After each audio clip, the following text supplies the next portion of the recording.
Hi ನಮಸ್ಕಾರ. ನಾನು ನಿಮ್ಮ ರಾಯಲ್ ಹ್ಯಾಕರ್. ಇದು ಮೇ 26ರ ಕರೆಂಟ್ ಅಫೇರ್ಸ್ ವಿಡಿಯೋ ಈಗ ಓಪನ್ ಔಟ್ ಆಗ್ತಾ ಇದೆ. ಇದರಲ್ಲಿ ತುಂಬಾನೇ ಇಂಪಾರ್ಟೆಂಟ್ ಆದ ಟಾಪಿಕ್ಗಳಿವೆ. ಒಂದೊಂದಾಗಿ ನೋಡ್ತಾ ಹೋಗೋಣ ಬನ್ನಿ. ಮೊದಲ ಟಾಪಿಕ್ಗೆ ಹೋಗೋದಾದ್ರೆ ಸರ್ಕಾರದ ಸುಪರ್ದಿಗೆ 108 ಆಂಬ್ಯುಲೆನ್ಸ್ ಸೇವೆ. ತುರ್ತು ಸೇವೆ ಒದಗಿಸುವ ಸರ್ಕಾರಿ ಸ್ವಾಮ್ಯದ ದೇಶದ ಮೊದಲ 108 ಆರೋಗ್ಯ ಕವಚ ಕೇಂದ್ರೀಕೃತ ಕಮಾಂಡ್ ಮತ್ತು ಕಂಟ್ರೋಲ್ ಸೆಂಟರ್ ಸಿಸಿಸಿ ಕಾರ್ಯಾರಂಭ ಮಾಡಿದೆ.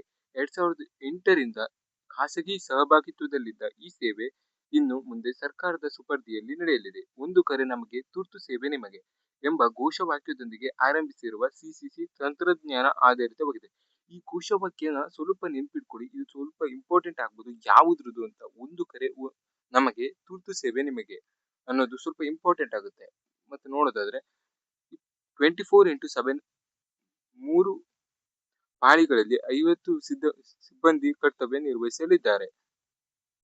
108 ಆರೋಗ್ಯ ಕವಚ, 104 ಆರೋಗ್ಯ ಸಹಾಯವಾಣಿ, 112 ಸಹಾಯವಾಣಿ, ಟೆಲಿಮನಸ್, ಇ ಸಂಜೀವಿನಿ, ಮಹಿಳಾ ಸಹಾಯವಾಣಿ 181, ಮಕ್ಕಳ ಸಹಾಯವಾಣಿ 1098 ಸೇವೆಗಳನ್ನು ಇದಕ್ಕೆ ಸಂಯೋಜನೆ ಮಾಡಲಾಗಿದೆ. ಚಾಮರಾಜನಗರದಲ್ಲಿ ಪ್ರಾಯೋಗಿಕವಾಗಿ ಜಾರಿ ಮಾಡಿದ್ದು ಯಶಸ್ವಿಯಾಯಿತು. ಫಸ್ಟ್ ಯಾವ ಜಿಲ್ಲೆಯಲ್ಲಿ ಇದನ್ನ ಸ್ಟಾರ್ಟ್ ಮಾಡಿದ್ರು, ಏನನ್ನ ಸಿಸಿಸಿನ ಯಾವ ಜಿಲ್ಲೆಯಲ್ಲಿ ಸ್ಟಾರ್ಟ್ ಮಾಡಿದ್ರು ಅನ್ನೋದು ಸ್ವಲ್ಪ ನೋಡಿಟ್ಕೊಳ್ಳಿ. ಚಾಮರಾಜನಗರದಲ್ಲಿ ಸರ್ಕಾರಿ ಸ್ವಾಮ್ಯದ ಸಿ ಡಾಕ್ ಸಂಸ್ಥೆಯು ಸಾಫ್ಟ್ವೇರ್ ಸಿದ್ಧಪಡಿಸಿದೆ. ಯಾವ ಸಂಸ್ಥೆ ಇದಕ್ಕೆ ಸಾಫ್ಟ್ವೇರ್ ಅನ್ನ ಅಪ್ಲಿಕೇಶನ್ ಅನ್ನ ಸಿದ್ಧಪಡಿಸಿದೆ ಅನ್ನೋದು ಸ್ವಲ್ಪ ನೋಡ್ಕೊಳ್ಳಿ. ಸರ್ಕಾರಿ ಸ್ವಾಮ್ಯದ ಸಿ ಡಾಕ್ ಸಂಸ್ಥೆ. ಕಮಾಂಡ್ ಸೆಂಟರ್ಗೆ ರಾಜ್ಯದ ಯಾವುದೇ ಭಾಗದಿಂದ ಕರೆ ಮಾಡಿದ ವ್ಯಕ್ತಿಯ ಲೊಕೇಶನ್ ಗೊತ್ತಾಗಲಿದೆ. ರೋಗಿಯ ಸ್ಥಿತಿ ಆಧರಿಸಿ ಸೂಕ್ತ ಆಸ್ಪತ್ರೆಗೆ ಕಳಿಸಲಾಗುತ್ತದೆ. ತುರ್ತು ಸಂದರ್ಭದಲ್ಲಿ ಆಂಬ್ಯುಲೆನ್ಸ್ನಿಂದಲೇ ಎಂಡಿಟಿ ಟ್ಯಾಬ್ ಸಾಧನದ ಮೂಲಕ ವೈದ್ಯರನ್ನು ಸಂಪರ್ಕಿಸಿ ಮಾರ್ಗದರ್ಶನ ಪಡೆಯಬಹುದು ಹಾಗೂ ಆಸ್ಪತ್ರೆಗೂ ಸಂದೇಶ ನೀಡಿ ಸಕಲ ಸಿದ್ಧತೆ ಮಾಡಿಕೊಳ್ಳಲು ಹೇಳಬಹುದು ಎಂದು ತಿಳಿಸಿದರು. ಅಲ್ಲದೆ 108 ಆರೋಗ್ಯ ಕವಚದ 715 ಆಂಬ್ಯುಲೆನ್ಸ್ಗಳಿಗೂ ಜಿಪಿಎಸ್ ಅಳವಡಿಸುವುದರಿಂದ ಚಲನವಲನ ತಿಳಿದುಕೊಳ್ಳಬಹುದಾಗಿದೆ.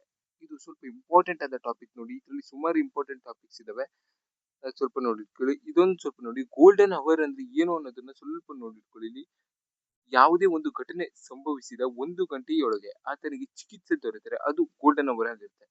ಸ್ವಲ್ಪ ಇಂಪಾರ್ಟೆಂಟ್ ಆಗ್ಬೋದು, ನೋಡ್ಕೊಳ್ಳಿ. ಟೊಯೋಟಾ ಕಿರ್ಲಾಸ್ಕರ್ ನಿಂದ ಬಿಸ್ ಇಂಟೆಲ್ ಹಬ್ ಸ್ಥಾಪನೆ. ದಾಬಸ್ಪೇಟೆ ಮತ್ತು ದೊಡ್ಡಬಳ್ಳಾಪುರ ನಡುವೆ ರಾಜ್ಯ ಸರ್ಕಾರ ಅಭಿವೃದ್ಧಿಪಡಿಸುತ್ತಿರುವ ಕ್ವೀನ್ ಸಿಟಿಯಲ್ಲಿ ಟೊಯೋಟಾ ಕಿರ್ಲಾಸ್ಕರ್ ಮೋಟಾರ್ಸ್ ಕಂಪನಿಯ 1200 ಕೋಟಿ ಹೂಡಿಕೆಯ ಮೂಲಕ ಜಾಗತಿಕ ಮಟ್ಟದಲ್ಲಿ ಬಿಸ್ ಇಂಟೆಲ್ ಹಬ್ ಸ್ಥಾಪಿಸಲಿದೆ.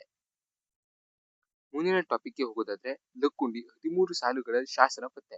ಚಾಲುಕ್ಯರ ರಾಜ 2ನೇ ಜಗದೇಕ ಮಲ್ಲನ ಆಳ್ವಿಕೆ ಅವಧಿಯ 13 ಸಾಲುಗಳುಳ್ಳ ಶಾಸನ ಪತ್ತೆಯಾಗಿದೆ. ಇದು ಸ್ವಲ್ಪ ನೆನ್ಪಿಟ್ಕೊಳ್ಳಿ, ಯಾವ ರಾಜ್ಯ ಮತ್ತೆ ಎಷ್ಟು ಸಾಲುಗಳುಳ್ಳ ಶಾಸನ ಅಂತ. ಶಾಸನದ ಆರಂಭದಲ್ಲಿ ಶಿವಸ್ತುತಿ ಇದೆ. ಇದು ಶಿವಾಲಯಕ್ಕೆ ಭೂದಾನ ಕೊಟ್ಟ ಶಾಸನವಾಗಿರಬಹುದು. ಶಾಸನದ ಸ್ಪಷ್ಟವಾದ ಕಾಲ ಲಭ್ಯವಿಲ್ಲ. ಜಗದೇಕ ಮಲ್ಲನ ಆಳ್ವಿಕೆಯ ಕಾಲ ಕ್ರಿಸ್ತಶಕ 1139ರಿಂದ 1149. ಜಗದೇಕ ಮಲ್ಲನ 10 ವರ್ಷ ಆಡಳಿತದ ಅವಧಿಯಲ್ಲಿ ಈ ಶಾಸನ ರಚನೆಯಾಗಿರಬಹುದು ಎಂದು ತಿಳಿಸಲಾಗಿದೆ. ಇದು ಸ್ವಲ್ಪ ಇಂಪಾರ್ಟೆಂಟ್ ಆಗುತ್ತೆ, ನೋಡ್ಕೊಳ್ಳಿ. ಯಾರ ಕಾಲದ್ದು ಎಲ್ಲಿ ಶಾಸನ ಸಿಕ್ತು ಅನ್ನೋದು ಸ್ವಲ್ಪ ಇಂಪಾರ್ಟೆಂಟ್ ಆಗುತ್ತೆ, ನೋಡ್ಕೊಳ್ಳಿ. ಹೀಗೆ ನಾನು ಮುಂಚೆನೆ ಹೇಳಿದ್ದೆ, ಯಾವುದೇ ಬೇರೆ ವಿಷಯ ಆಗಿದ್ರು ಕರೆಂಟ್ ಅಫೇರ್ಸ್ಗೆ ರಿಲೇಟೆಡ್ ಆಗಿರುತ್ತೆ. ಇದು ನೋಡಿ, ಹಿಸ್ಟ್ರಿಗೆ ಸಂಬಂಧಿಸಿದ ವಿಷಯ ಇದು. ಹಾಗೆ ಈ ನೆಕ್ಸ್ಟ್ ಟಾಪಿಕ್ಗೆ ಹೋಗೋದಾದ್ರೆ ವಿವಿಧ ಸಾಧಕರಿಗೆ ಪದ್ಮ ಪ್ರಶಸ್ತಿ ಪ್ರದಾನ. ಕನ್ನಡಿಗರಾದ M Ankegowda, S G Susheelamma ಅವರಿಗೆ ಪದ್ಮಶ್ರೀ, ಶತಾವಧಾನಿ ಡಾಕ್ಟರ್ ಆರ್ ಗಣೇಶ್ ಅವರಿಗೆ ಪದ್ಮಭೂಷಣ ಪ್ರಶಸ್ತಿ ನೀಡಲಾಗಿದೆ. ಬಾಲಿವುಡ್ ನಟ ದಿವಂಗತ ಧರ್ಮೇಂದ್ರ ಪರವಾಗಿ ನಟಿ ಅವರ ಪತ್ನಿ ಹೇಮಾ ಮಾಲಿನಿ ಅವರಿಗೆ ಪದ್ಮ ವಿಭೂಷಣ ಪ್ರಶಸ್ತಿ ಪ್ರದಾನ ಮಾಡಿದರು. ಶಾಸ್ತ್ರೀಯ ಸಂಗೀತಗಾರ, ವಯೋಲಿನ್ ವಾದಕ ಎನ್ ರಾಜಂ, ಉತ್ತರಾಖಂಡದ ಮಾಜಿ ಮುಖ್ಯಮಂತ್ರಿ ಭಗತ್ ಸಿಂಗ್ ಕೋಶಿಯಾರಿ, ಕನ್ನಡಿಗ ಶತಾವಧಾನಿ ಆರ್ ಗಣೇಶ್, ಕೋಟಕ್ ಮಹೀಂದ್ರಾ ಬ್ಯಾಂಕ್ನ ಸಂಸ್ಥಾಪಕ ಉದಯ್ ಸುರೇಶ್ ಕುಮಾರ್ ಕೋಟಕ್, ಜಠರ ಕರುಳಿನ ತಜ್ಞ ಕಲ್ಲಿಪಟ್ಟಿ ರಾಮಸ್ವಾಮಿ ಪಳನಿಸ್ವಾಮಿ ಅವರಿಗೆ ಪದ್ಮ ಭೂಷಣ ಪ್ರದಾನ ಮಾಡಿದರು. ಇದು ಸ್ವಲ್ಪ ಇಂಪಾರ್ಟೆಂಟ್ ಆಗುತ್ತೆ, ಯಾರ್ಯಾರಿಗೆ ಯಾವ ಪ್ರಶಸ್ತಿನ ನೀಡಿದ್ರು ಅನ್ನೋದು. ಹಾಗೆ ನೆಕ್ಸ್ಟ್ ಟಾಪಿಕ್ಗೆ ಹೋಗೋದಾದ್ರೆ ಕ್ರಿಕೆಟ್ ಮೈದಾನಗಳ ಸುತ್ತ.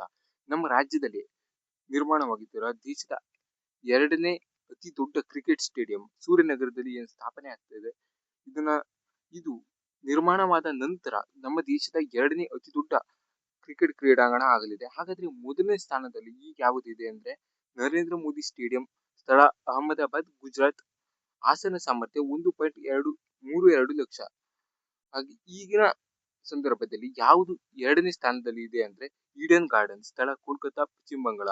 ಆಸನ ಸಾಮರ್ಥ್ಯ 68,000. ಹಾಗೆ 3ನೇ ಸ್ಥಾನದಲ್ಲಿ ಶಹೀದ್ ವೀರ್ ನಾರಾಯಣ್ ಸಿಂಗ್ ಅಂತಾರಾಷ್ಟ್ರೀಯ ಕ್ರಿಕೆಟ್ ಸ್ಟೇಡಿಯಂ, ಸ್ಥಳ ರಾಯ್ಪುರ, ಛತ್ತೀಸ್ಗಢ. ಆಸನ ಸಾಮರ್ಥ್ಯ 65,000. ಇದ್ರ ಬಗ್ಗೆ ಸ್ವಲ್ಪ ಡೀಟೇಲ್ಸ್ ಕೊಟ್ಟಿದ್ದಾರೆ. ಮತ್ತೆ ನಮ್ಮ ರಾಜ್ಯದಲ್ಲಿರುವ ಏಕೈಕ ಅಂತಾರಾಷ್ಟ್ರೀಯ ಕ್ರಿಕೆಟ್ ಸ್ಟೇಡಿಯಂ ಎಂ ಚಿನ್ನಸ್ವಾಮಿ ಕ್ರೀಡಾಂಗಣದ ಬಗ್ಗೆ ಸ್ವಲ್ಪ ಇಲ್ಲಿ ಡೀಟೇಲ್ಸ್ ಕೊಟ್ಟಿದ್ದಾರೆ, ನೋಡ್ಕೊಳ್ಳಿ, ಬೇಕಾಗಬಹುದು. ಹಾಗೆ ನೆಕ್ಸ್ಟ್ ಟಾಪಿಕ್ ಹೋಗಿದರೆ ನಮ್ಮ ಹಣ ಬಿಡುಗಡೆ ಮಾಡಿ. ಈಗೇನು ಅಮೆರಿಕ ಮತ್ತೆ ಇರಾನ್ ಒಪ್ಪಂದಕ್ಕೆ ಮುಂದಾಗಿದಾವೋ, ಆದ್ರೆ ಆ ಒಪ್ಪಂದಕ್ಕೆ ಸಹಿ ಬೇಕಂದ್ರೆ ಈ ಒಪ್ಪಂದವನ್ನು ಒಪ್ಪಬೇಕು ಅಂತ ಡೊನಾಲ್ಡ್ ಟ್ರಂಪ್ ಅವರು ಹೇಳಿದ್ದಾರೆ. ಅದ್ಯಾವುದು ಅಂದ್ರೆ ಅಬ್ರಹಾಂ ಒಪ್ಪಂದ. ಅಬ್ರಹಾಂ ಒಪ್ಪಂದ ಅಂದ್ರೆ ಏನು ಅನ್ನೋದನ್ನ ಸ್ವಲ್ಪ ಕೊಟ್ಟಿದ್ದಾರೆ ನೋಡಿ. ಪಶ್ಚಿಮ ಏಷ್ಯಾದಲ್ಲಿ ಶಾಂತಿ ನೆಲೆಸುವಂತೆ ಮಾಡಲು 2020ರಲ್ಲಿ ಡೊನಾಲ್ಡ್ ಟ್ರಂಪ್ ಅವರು ಅಬ್ರಹಾಂ ಒಪ್ಪಂದವನ್ನು ರಚಿಸಿದ್ದರು. ಯುಎಇ, ಬಹರೇನ್, ಸುಡಾನ್, ಮೊರಾಕೊ ಮತ್ತು ಕಜಕಿಸ್ತಾನವು ಇಸ್ರೇಲ್ನೊಂದಿಗೆ ಈ ಒಪ್ಪಂದ ಮಾಡಿಕೊಂಡಿದೆ. ಧಾರ್ಮಿಕ ಸ್ವಾತಂತ್ರ್ಯ, ಸಾಂಸ್ಕೃತಿಕವಾಗಿ ಪಶ್ಚಿಮ ಏಷ್ಯಾದಲ್ಲಿ ದೇಶಗಳ ಭಿನ್ನವಾಗಿದೆ. ಇದ್ರ ಬಗ್ಗೆ ಸ್ವಲ್ಪ ಕೊಟ್ಟಿದ್ದಾರೆ ನೋಡಿ. ಏನಿದು ಅಬ್ರಹಾಂ ಒಪ್ಪಂದ ಮತ್ತೆ ಯಾರು ಇದನ್ನ ಫಸ್ಟ್ ಸ್ಟಾರ್ಟ್ ಮಾಡಿದ್ರು ಅನ್ನೋದನ್ನ ಸ್ವಲ್ಪ ನೆನಪಿಟ್ಕೊಳ್ಳಿ, ಬೇಕಾಗಬಹುದು. ಹಾಗೆ ಲಾಸ್ಟ್ ಟಾಪಿಕ್ ಕಡೆ ಹೋಗೋದಾದ್ರೆ ಕೌರ್ಗೆ ಪದ್ಮ ಗೌರವ. ರಾಷ್ಟ್ರಪತಿ ದ್ರೌಪದಿ ಮುರ್ಮು ಅವರು ವಿಶ್ವಕಪ್ ವಿಜೇತೆ ಭಾರತ ಮಹಿಳಾ ಕ್ರಿಕೆಟ್ ತಂಡದ ನಾಯಕಿ ಹರ್ಮನ್ ಪ್ರೀತ್ ಕೌರ್ ಅವರಿಗೆ ಪದ್ಮಶ್ರೀ ಪ್ರಶಸ್ತಿಯನ್ನು ಸೋಮವಾರ ಪ್ರದಾನ ಮಾಡಿದರು. ಇದಿಷ್ಟು ಇವತ್ತಿನ ಇಂಪಾರ್ಟೆಂಟ್ ಟಾಪಿಕ್ಸ್ ಗಳಾಗಿದ್ವು.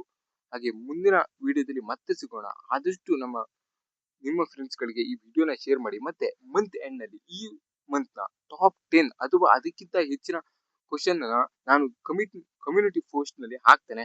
ಅದಕ್ಕೆ ಎಲ್ಲರೂ ಆನ್ಸರ್ ಮಾಡಿ. ಆದಷ್ಟು ಬೇಗನೆ ಚಾನಲ್ಗೆ ಸಬ್ಸ್ಕ್ರೈಬ್ ಮಾಡ್ಕೊಳ್ಳಿ. ಮತ್ತೆ ಮುಂದಿನ ವಿಡಿಯೋದಲ್ಲಿ ಸಿಗೋಣ. ಅಲ್ಲಿವರೆಗೂ ಟೇಕ್ ಕೇರ್, ಬಾಯ್ ಬಾಯ್. ನಾನು ನಿಮ್ಮ ರಾಯಲ್ ಹ್ಯಾಕರ್.